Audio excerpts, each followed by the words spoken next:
It's one of the most unique vessels on the Great Lakes, and is also one of its largest. Let's take a look at the history of the Presque Isle. In order to understand the unique design of the vessel, let's take a look at the origin of the tug-barge unit.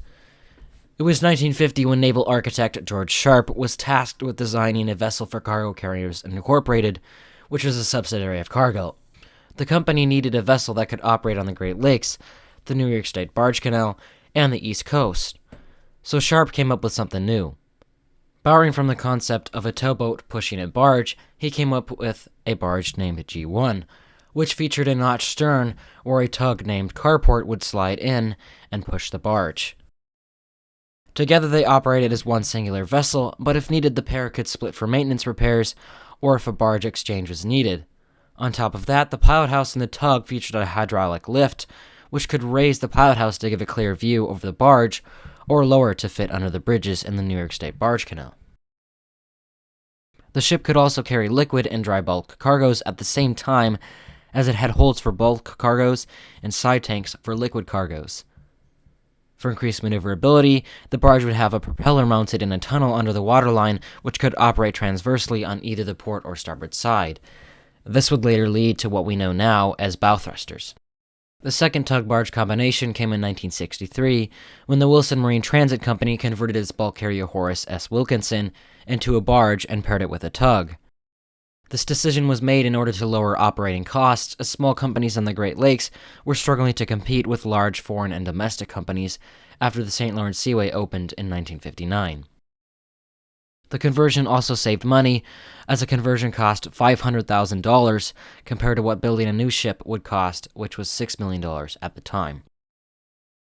Because of the conversion, its crew was cut by 2/3, because it was considered as a tugboat.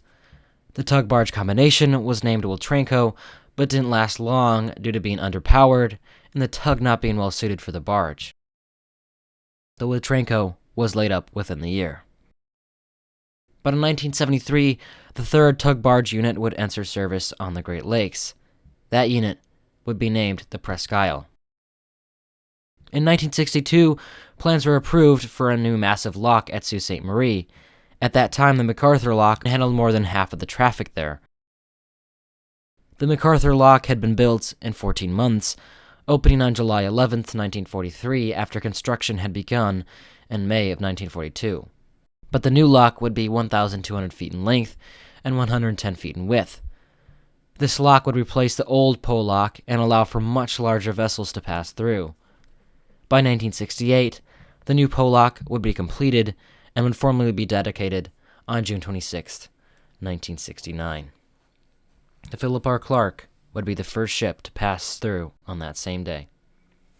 But this new lock meant that larger vessels could be built, as the lock was 1,200 feet in length and 110 feet in width. So, Litton Industries constructed a new shipyard in Erie, Pennsylvania, to build new vessels which would take advantage of the new pole lock. The first vessel constructed was the Stewart J. Cort, which had a quite peculiar construction, as the bow and stern sections were constructed as one singular hull at the company's yard in Pascagoula, Mississippi, and the mid-body was constructed at the new Erie, Pennsylvania yard. Hull number 1173, or better known as Stubby, sailed for the Erie yard, where they were split and joined to the mid-body. If any of you are interested, I cover the history of the Stewart J. Cort more extensively in another video, which I have linked in the description. The Stewart J. Cort entered service on May 1st, 1972, as the first 1,000-foot vessel on the Great Lakes. Shortly after, Litton Industries would begin constructing another 1,000-foot vessel. That vessel would be the Presque Isle.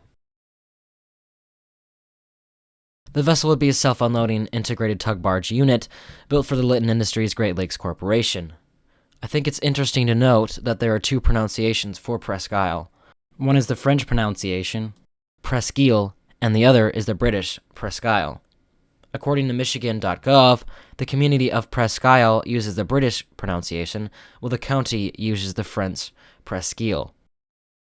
The tugboat was constructed at the Halter Marine Shipyard in New Orleans, Louisiana, and was launched on December 12, 1972. The tug would depart New Orleans on October 29, 1973, headed for the Erie Shipyard. The barge would be constructed at two different shipyards on the Great Lakes, as the bow section was built at Defoe Shipbuilding in Bay City, Michigan, and the cargo section and notch for the tugboat to fit in were built at the Erie shipyard. The bow portion would be towed to the Erie shipyard in October of 1972 by the tugs Maryland and Lawrence C. Turner. The bow section would then be welded into the rest of the barge in early 1973. The tug barge unit would be built for a price of $35 million under Title 11 of the Merchant Marine Act of 1970. The vessel was built as an integrated tug barge unit, which means the barge and tug were built to operate as one singular unit and not separately. An articulated tug barge unit allows for the tug to operate with or without the barge. The tug would fit into a specially designed notch where it would lock in, and the pair would sail as one vessel.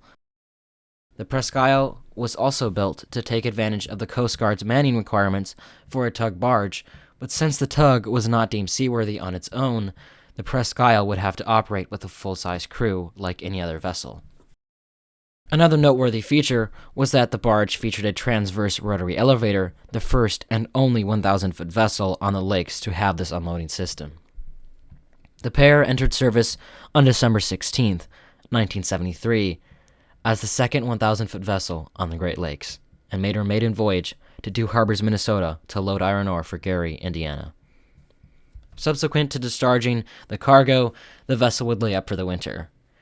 2 years later, the United States Steel Corporation would sign a 25-year lease on the Presque Isle with Lindner Industries, as U.S. Steel wanted to build new 1,000-footers, but backlogs at shipyards didn't allow for a new vessel to be built. This agreement was a win for both companies, as U.S. Steel wanted a new ship, and Lindner Industries wanted to find a home for theirs. The Presque Isle would carry iron ore for the company to Gary, Indiana, and if demand was low, the ship would be able to carry coal and limestone. The vessel also would become a part of the company's winter navigation fleet after entering service for the company. But on April 12, 1990, the Presque Isle would have its first major incident, when it rammed into the approach wall at the Sioux Locks in Sault Ste. Marie, Michigan. The vessel would be repaired a couple days later at Superior, Wisconsin. On July 25, 1995, the Presque Isle became the first vessel to use the unloading hopper at the DM and IR ore dock at Duluth, Minnesota. This hopper was for receiving shipments of limestone, which would be used for making taconite pellets. On November 1, 1997, USX Great Lakes Fleet, which operated the vessel at the time, would acquire 100% of Lindner Great Lakes Corporation stock. The full ownership of the Presque Isle would be taken over by USX Great Lakes Fleet in 1998. In 2004, Blackstone Capital Partners, which held a majority stock in the company, sold it to Canadian National Railway, which renamed the fleet Great Lakes Fleet Incorporated. The tug-barge combo would receive the recognizable black and gray stripes in the 2010s. On July 13, 2020, at 7:13 a.m., the Presque Isle would strike the base of the North Pier at Duluth, Minnesota. The vessel was loaded with iron ore pellets for Conneaut, Ohio, when the incident occurred. The vessel would eventually make her way out of the canal and anchor for about 6 hours outside of the harbor before arriving back through the canal for inspection at the Clear Public Marine Terminal. Initially, eyewitnesses reported that the vessel hit the side of the North Pier, but after an initial inspection by the U.S. Army Corps of Engineers, there was no damage to the pier. The inspection of the vessel showed that it most likely hit the scour stone of the pier, which runs along the base of the pier, where the steel pilings reached to the canal bottom. In June of 2025, hull repairs would idle the vessel for a time in Duluth. Some of the vessel's cargo would be offloaded onto her fleetmate, the Great Republic. On July 29, 2025, the Presque Isle was headed upbound on the St. Mary's River, bound for Superior, Wisconsin, to load iron ore pellets, when the tug-barge combo experienced maneuverability issues. The Presque Isle had missed the turn in the channel at Johnson Point, and instead was way over on the Canadian side. The vessel then backed up and righted itself to make the turn in the channel. She would anchor just 8 miles from the Sioux Locks, a couple miles upstream from where the incident occurred.